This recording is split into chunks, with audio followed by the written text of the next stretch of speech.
மாண்புமிகு முதலமைச்சர் அவர்கள்.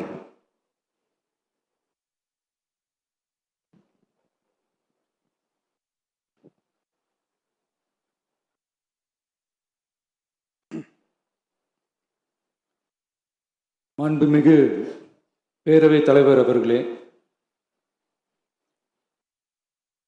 மக்களே மக்களுக்காக மக்களால் நடத்தும் ஆட்சி மக்களாட்சி என்றார் அமெரிக்க முன்னாள் குடியரசுத் தலைவர் திரு ஆப்ரஹாம் லிங்கன்.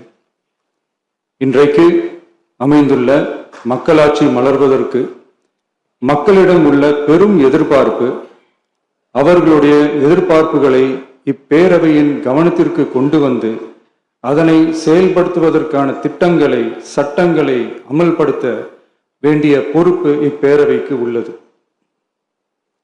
அதிகமான மக்கள் அதிக நன்மைகளை இந்த ஆட்சி காலத்தில் நன்மை பெற்றுள்ளார்கள் என்கிற வகையில் நம்முடைய செயல்பாடுகள் அமைய வேண்டும். இங்கே அனைவரும் சமம்.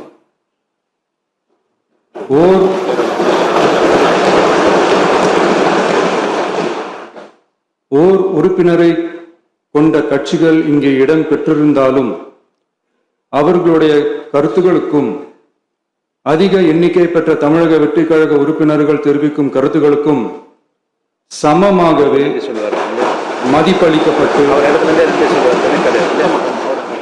நல்லவை ஏற்கப்பட்டு அல்லவை நிராகரிக்கப்பட்டு ஜனநாயகத்தின் இதயமாகவும் மூளையாகவும் இப்பேரவை செயல்பட வேண்டும். அதற்குரிய வகையில் பெருமை வாய்ந்த வரலாற்று சிறப்பு கொண்ட இப்பேரவையை நடத்தி செல்லும் பண்பை பெற்றுள்ளவரையே தமிழக வெற்றி கழகம் முன்மொழிந்து தாங்கள் இன்றைக்கு இந்த ஆசனத்தில் அமர்ந்துள்ளீர்கள். மாண்புமிகு பேரவைத் தலைவர் அவர்களே, தாங்கள் பேரவைத் தலைவராக ஒருமனதாக தேர்ந்தெடுக்கப்பட்டுள்ளீர்கள். தங்களை இந்த ஆசனத்தில் மாண்புமிகு பேரவை முன்னவரும் எதிர்க்கட்சி தலைவரும் தங்களுடைய கரங்களை பிடித்து அழைத்து சென்று அமர வைத்தார்கள். இந்த சம்பிரதாயம் எப்படி வந்தது என்று சொன்னால் சுவாரஸ்யமாக இருக்கும். பெரிய வரலாறு சம்பவத்தில் உள்ளது. இங்கிலாந்து நாட்டில் உள்ள பாராளுமன்ற நடைமுறைகளை போன்றதே நம்முடைய பாராளுமன்ற நடைமுறைகளும். மன்னராட்சி இருந்த காலத்திலேயே அங்க பாராளுமன்றம் இயங்கியுள்ளது. அக்காலத்தில் அனைத்து அதிகாரங்களையும் பெற்ற மன்னரும் இருந்தார், பாராளுமன்றமும் இயங்கியது. அங்கே மன்னர் ஒரு பணியை செய்ய வேண்டும் என்று விரும்புவார், பாராளுமன்றம் அவருடைய விருப்பத்தை பெரும்பாலும் நிராகரிக்கும். மன்னர் விரும்பிய காரியத்தை பாராளுமன்றம் நிராகரித்து விட்டது என்கிற செய்தியை மன்னருக்கு சொல்ல வேண்டியவர் பாராளுமன்ற தலைவர், ஸ்பீக்கர் என்பார்கள். பாராளுமன்றத்தின் கருத்தை மன்னரிடம் சொல்ல வேண்டியவர் ஸ்பீக்கர். அதற்கு துணிவு வேண்டும்.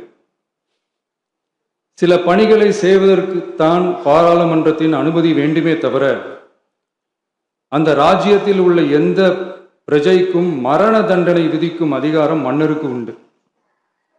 தான் விரும்பியதை பாராளுமன்றம் நிராகரித்து விட்டது என்று சொல்லும் ஸ்பீக்கருக்கு மரண தண்டனை விதிக்கும்படி ஆணையிடுவார். தலையை வெட்டி விடுங்கள் என்று ஆணையிடுவார்கள். இது பலமுறை நடந்ததால் யாருமே இந்த ஸ்பீக்கர் பதவிக்கு வர விரும்ப மாட்டார்கள்.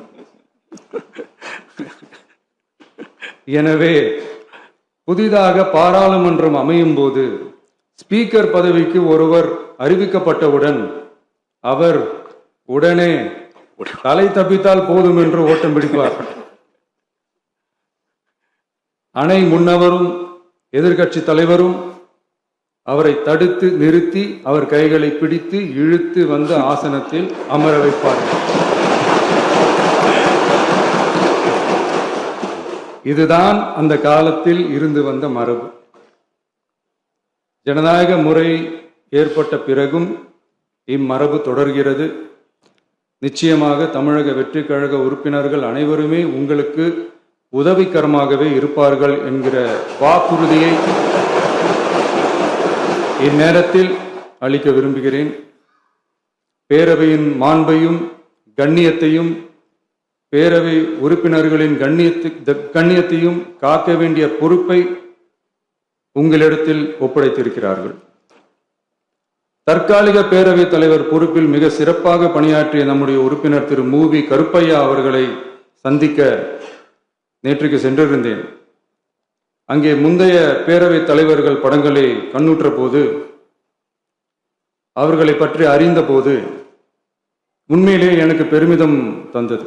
ஏனென்றால் எடுத்துக்காட்டாக விளங்கும் திரு ஜே சிவ சண்முகம் பிள்ளை, டாக்டர் யு கிருஷ்ணராவ், திரு எஸ் செல்லப்பாண்டியன் அவர்களுடைய வரிசையில் மிக சரியான ஒருவரையே நாம் முன்மொழிந்துள்ளோம் என பெருமை அடைந்தேன். அதே போன்றுதான் நம்முடைய பேரவை துணைத் தலைவர் அவர்களும் நீங்கள் இருவருமே மிக சாதாரண குடும்பத்தில் பிறந்து மக்கள் பணியாற்ற வேண்டும் என்கிற அவாவில் செயல்பட்டு வந்தவர்கள்.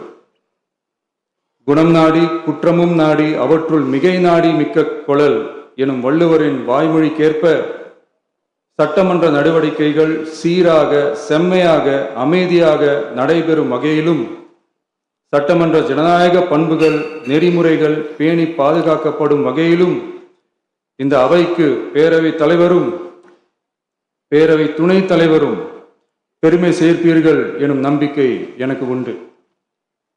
அரசியலுக்கு அப்பாற்பட்டு மனிதர்களை மதிக்கும் நல்ல பண்புகள் நிலைநாட்டப்பட வேண்டும். தமிழ் பண்பாடு போற்றப்பட வேண்டும். அவையின் மரபும் மாட்சிமையும் மதிப்பும் காக்கப்பட வேண்டும் என்ற நல்லெண்ணத்தின் அடிப்படையில் அந்த பதவி ஏற்றுள்ள தங்கள் இருவராலும் காப்பாற்றப்படும் என்னும் நம்பிக்கையை மீண்டும் தெரிவித்து என் உரையை நிறைவு செய்கிறேன். நன்றி, வணக்கம்.